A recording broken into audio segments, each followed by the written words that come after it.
Let me tell you about the one time I used Tinder. I know that some of you might use it, hoping to find a potential lover that isn't a creep. Well, that was my intent. But one time, well, let me just tell you about it. While I was scrolling through my Facebook, I came across a Tinder ad. And the next thing I knew, I was downloading the app. I uploaded some photos, wrote a kick-ass bio, and boom, before I knew it, I got a match. We started talking, and soon I matched with several other guys. I was feeling pretty good about myself. The guy was pretty cute. We started talking until almost 3 in the morning, about food and our childhood pets, and decided to meet the next day at a cafe famous for their buttermilk pancakes. He had wavy hair and hazel eyes, with a killer smile and a great personality from what I gathered. I headed out the next morning, really excited. I arrived a bit early and waited at a table. I checked out his photos again and reread our messages to pass the time. Brenda!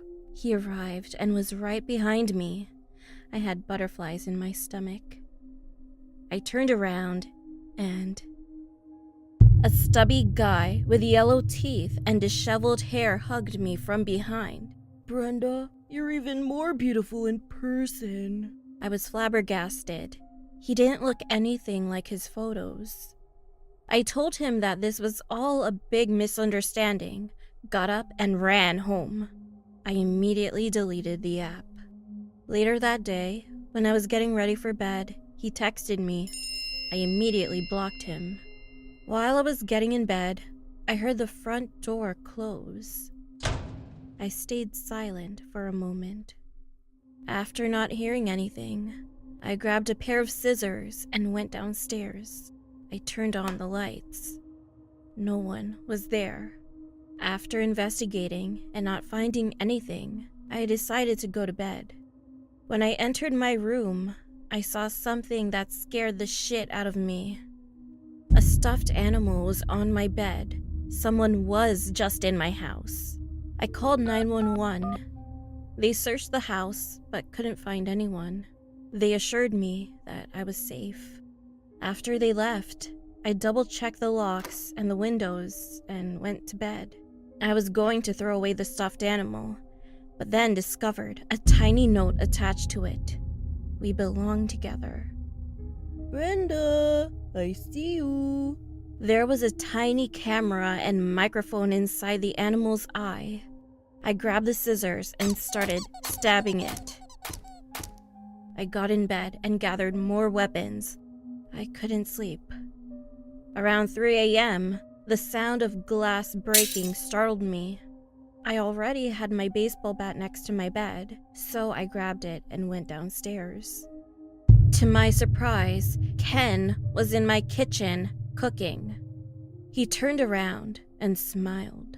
I'm making pancakes since you didn't touch your food this morning. Why are you here? Get out! He chuckled and resumed cooking. I approached him with my baseball bat and was ready to swing. As soon as I got close, he turned around and ducked before I could hit him. Calm down. Let me finish cooking. I started screaming, and before I knew it, he tied me up. This man was insane. He finished the pancakes and started force-feeding me. Say ah.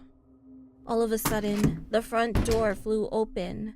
The policemen from earlier. They were patrolling the neighborhood and heard my screams. Before they took Ken away, he turned around.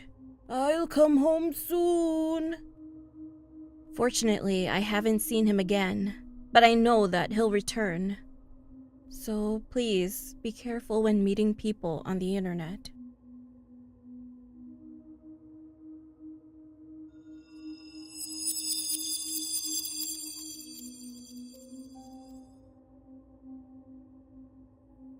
What girl doesn't look forward to her wedding day? The ivory ballroom gown, being the center of attention, the whole shebang. To be honest, I wasn't that into it and opted for a non-traditional wedding with a gray dress. Anyway, who here has a crazy wedding story? Perhaps a drunk maid of honor giving an embarrassing toast, or a hungover husband who partied too much the night before. Well, this is my bizarre story. I was feeling really anxious on my wedding day.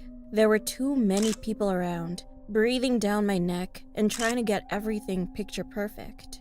Meanwhile, I was on the verge of throwing up. Halfway through getting my hair done, my mom shooed away the stylist. "Lily, that was so nice of you to do. I'm so proud of you, dear." "What?" "Tim! It's so nice of you to invite Tim to the wedding. I know things didn't end well for you two, but forgive and forget, right?" Tim? As in my psychotic ex? What was this woman yapping about? I hated that asshole. He was so abusive that he had to be arrested. But my parents seemed to be infatuated by his charms. What the heck are you talking about? Is he here? He was never invited. "Dear, I just saw him outside checking out the venue. He looked quite dashing in his suit and tie, I must say." She probably had one too many cocktails. There is no way on earth that jerk is crashing my wedding. The ceremony was only half an hour away, and I was even more stressed out now. I asked everyone to leave the room so that I could breathe before one of the biggest moments of my life. I stood in front of the mirror and rehearsed my vows. "You are my rock. I feel safe with you. I promise to show you, for the rest of our lives together, how much I love you." "Aw, sweetie, I'll always love you, till death do us part." Tim? What was he doing here? Get the hell out of here! It all happened in the blink of an eye. I didn't even have the chance to scream, and my dress was so long that I couldn't get away fast enough. "Hi, Lillian. So here's what's going to happen. You're going to reject Brad and marry me instead. Is that clear?" I started to cry at the sight of the gun. I know. It's a terrifying moment for the both of us. To see you try to marry someone else. Please. Stop crying. I don't want your makeup to get ruined before we say our I do's. Lily, it's time. Everyone's waiting for you. Do you need any help? Shh. Not a peep, or else it's all over for you and me. Lily! She tried opening the door, but to no avail. Lily, you're making me nervous. Open the door now. Then my dad joined in and tried to break it down. While everyone's attention was geared towards the door, Brad, my soon-to-be husband, entered the room through the window and tackled Tim from behind. I knew it was you. You think you're so sneaky, huh? Brad is a pro wrestler, so taking him down wasn't an issue. Shortly after, the police arrived and arrested Tim. And after a huge delay, I was finally able to say I do to my hero without hesitation.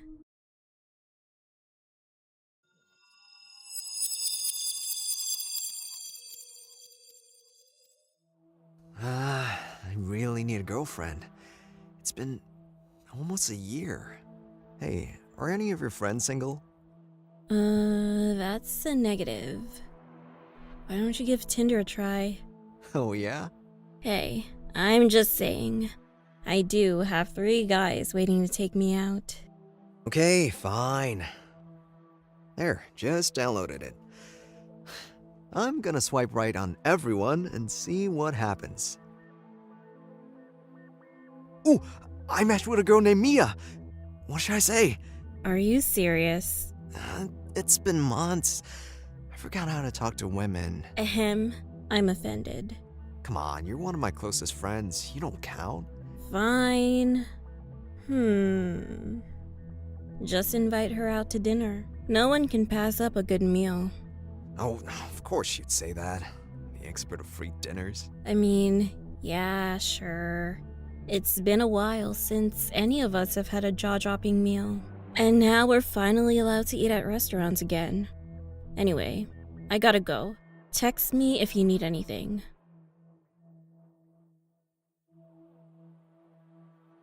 It's fine. So what if you've gained a little weight during quarantine? You got this. Yeah. Good evening, sir. Do you have a reservation for tonight? Yes, ma'am. Under Kai. It's for two, but I also need a table for a friend. Preferably on the other side of the room, but like at a distance where we can still see each other. Got it. Right this way. Ah, Asuka! It's so good to see you. It's been way too long. So, when will she be here? Well, she messaged me half an hour ago and said she was leaving her place, so she could arrive any minute now. Alright, I'll just sit at the table near the bathroom. Just text me if you need me to come to the rescue. Oh, by the way, here's some cash, in case we hit it off and suddenly leave. Order whatever you want. My treat. Mia? Wow, it's me, Kai. Oh, Kai? How are you doing? Thanks for coming out tonight. I know dating during a pandemic isn't exactly ideal. No, it's not. But I'll take whatever I can get. I am so happy to be here with you. It's been really lonely. Wow, the steak is cooked perfectly. I'm starving. Is everything okay? Is something wrong with the steak? No, I'm sorry to be so straightforward, but you're really handsome. Wow, thanks.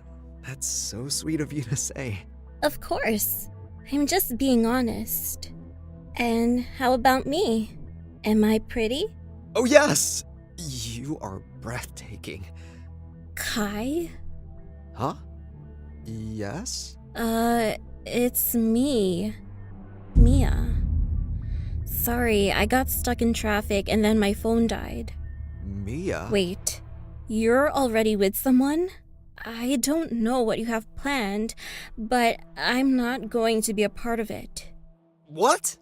She's Mia! Okay, loser. How dare you get me to leave my house, make me drive all the way here during a pandemic, and then think that I'm going to hang out with you and your girlfriend.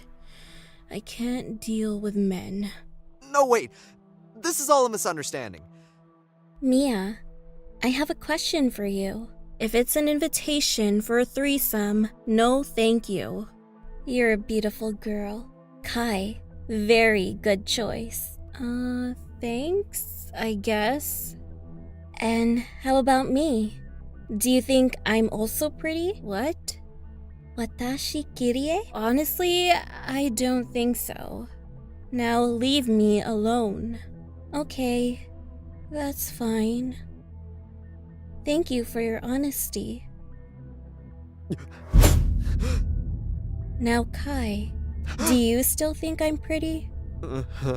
Kore demo? You're average. So. Kai, hurry up, in case she catches up. My car's parked just down the street. What the hell just happened? Holy shit! Dude, I'm just as confused as you are. I can't believe we just saw her. Who or what was that? Are you serious? You idiot. That was Kuchisake Onna. What? Wow, you really need to learn more about your culture. Your parents never told you about her? Well, my Obachan used to tell me stories about her. One version is that she was forced to be a court nobleman's concubine back in the Edo period. Back when monogamy wasn't really a thing, but having a mistress was. She started off as a maidservant to his wife and had to leave behind her family and everything.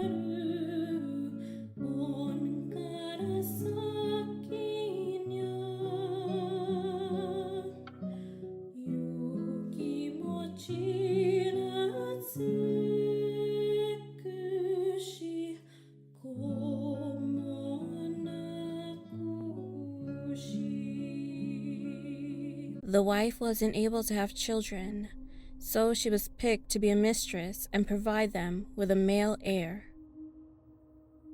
But one day, she met a man in court who noticed her beauty and treated her well. They fell in love. They were going to run away and be together. But rumors quickly spread. Everyone found out about their relationship. And, well, she was mutilated. The nobleman slashed her beautiful face from ear to ear so that no one would think she was beautiful again. So, ever since, she's been a malicious spirit, also known as an onryo, because of how she was mistreated while she was on Earth.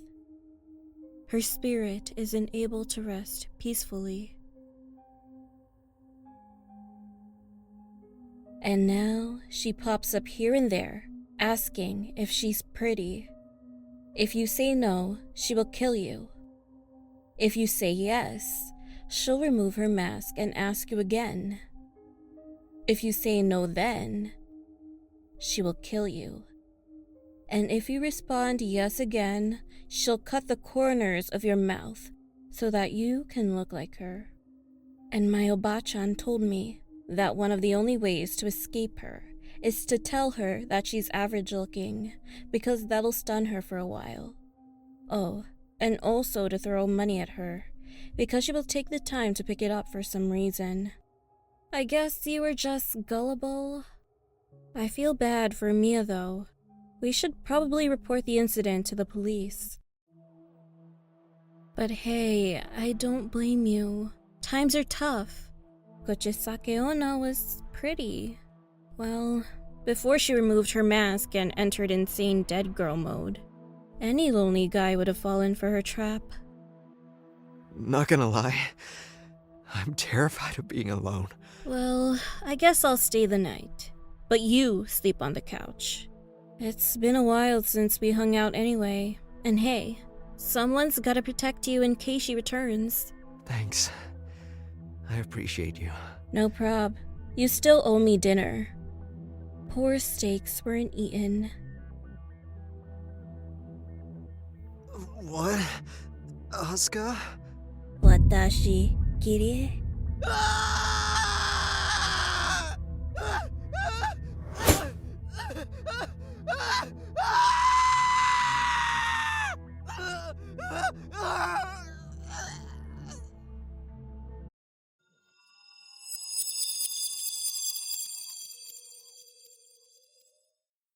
For all of my life, my mother would warn me about men. I grew up without a father, so I didn't understand male behavior very well. All I knew was that most of them, like my own dad, were wretched dogs, as my mother used to say. Apparently, he went missing after a night out with his friends. Rumors say that he left us, and others say he was murdered. My mother refused to talk about him, or any man for that matter. Sometimes I think that she was the cause of his disappearance. As for me, I didn't rebuke boys. None showed interest in me, and I didn't find any interesting enough. I almost dismissed the idea of marriage altogether. That's when I met Roberto. It was as if he had fallen from heaven. This man was not only good-looking, but also had a pleasant way with everyone, especially with me. He'd serenade me with romantic verses of dedication. During the town's festivities, he'd take me out to dance, despite the words of envious women who said that I wasn't good enough for him. There came a point where even I believed it, thinking that at any moment he would reject me for someone else, despite the oaths he swore to me. Te quiero no solo por como eres, sino por como soy, yo cuando estoy contigo. With these words, he would promise eternal love to me, and in less than a few months, the marriage proposal came, then holy matrimony. Oh, our first few months together as husband and wife were pure bliss. And soon, we were blessed to have a child on the way. My mom was very happy for me, but she would always tell me to be cautious since our relationship moved rather quickly. I always dismissed her though, calling her paranoid and telling her that she should learn to give love a chance, but I still took her advice. Roberto's popularity grew as he started a logging business and had to travel all over Venezuela. We did really well financially, but at the cost of him having to go out of town frequently. But he would try to reassure me that everything would be okay and that he'd return to me as soon as he could.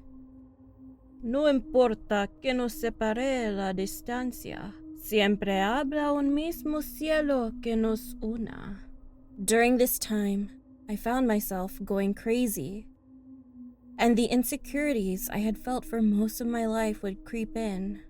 It didn't help that my mom was being overprotective, telling me that it was suspicious that he hardly checked in on me while he was away. Which, yes, was absolutely true.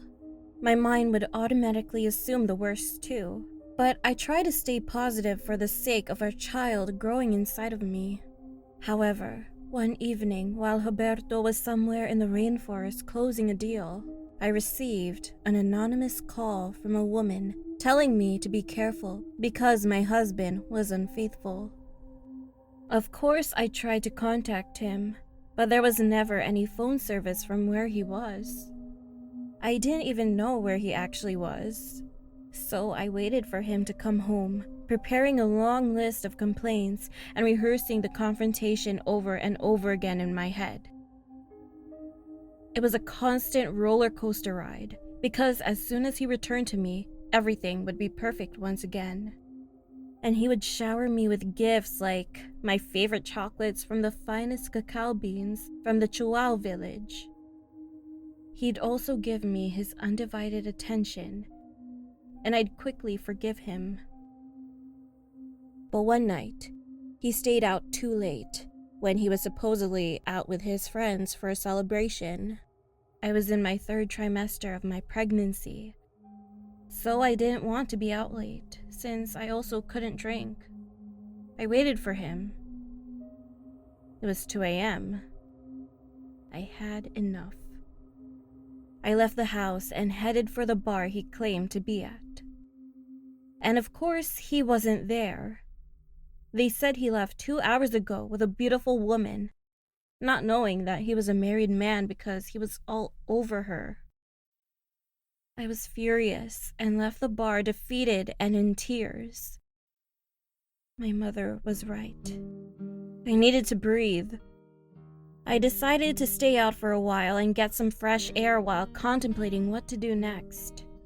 Well, I knew what I had to do next. Go back to my mother with my tail in between my legs. I walked around for a bit.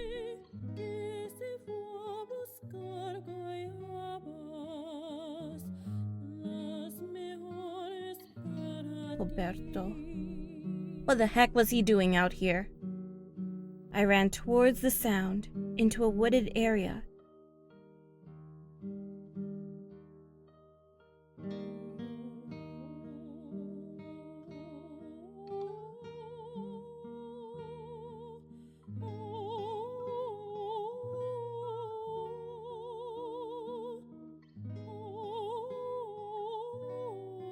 He was drunk, with a pretty woman, kissing her all over. Eres chica más linda del mundo. At that moment, the only thing I could think about was strangling him with my bare hands. But then, While they were embracing, the woman looked right at me with the most terrifying gaze. Slowly, her face changed into that of a skeletal figure. She whispered something into his ear. Tramposo. She opened her mouth and bit his ear, then his neck. He started screaming in pain, and she immediately started drowning him in the river. I was shocked, but also kind of relieved. Gracias, I whispered. I looked at her and the bloody water one last time and fled to my mother's house. I was shivering when she opened the door and asked what happened. I told her everything. She was quiet for a while, then hugged me tight. We sat down. She told me that the woman I saw who killed my husband was La Sayona, a vengeful ghost from Venezuela. It is said that she found out her husband was having an affair with her own mother. She murdered her husband for his infidelity, and then her own mother. She hunts for men who are cheaters, first seducing them as a beautiful woman and then showing her true grotesque form while devouring and mangling them. Then my mother revealed a secret, that my father was also murdered by La Sayona for his infidelity. Well, I didn't know what to say. I guess the women in my family should just stay away from men.